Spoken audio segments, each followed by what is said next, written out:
Hello guys, ഇന്ന് commercial സ്ട്രീറ്റിലോട്ടാണ് പോയത്. അവിടെ ഒരുപാട് സാധനങ്ങളുണ്ട്. അല്ലറച്ചില്ല സാധനങ്ങളൊക്കെ ഞാൻ വാങ്ങി. ഈ തൊപ്പി ഞാൻ ഭാഗ്യം ചെയ്ത് വാങ്ങിയതാണ്. പിന്നെ അവിടുന്ന് ഒരു ഊബറും വിളിച്ച് നേരെ റെയിൽവേ സ്റ്റേഷനിലേക്ക് പോയി. ട്രെയിനിൽ നിന്ന് വൈബാക്കാൻ വേണ്ടിയിട്ട് പോലീസും കള്ളനും കളിച്ച്.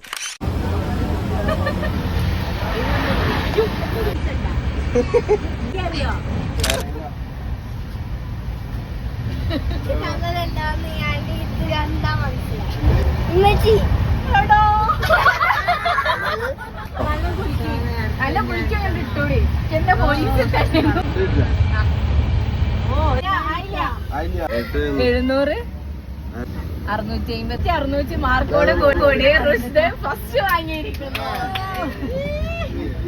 ഒന്നും നോക്കാതെ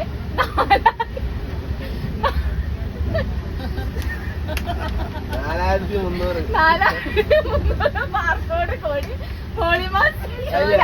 തോറ്റേന് എത്ര ആവശ്യം. അങ്ങനെ നാട്ടിലെത്തി. അപ്പം എത്ര ഉള്ളൂ. ഓക്കെ.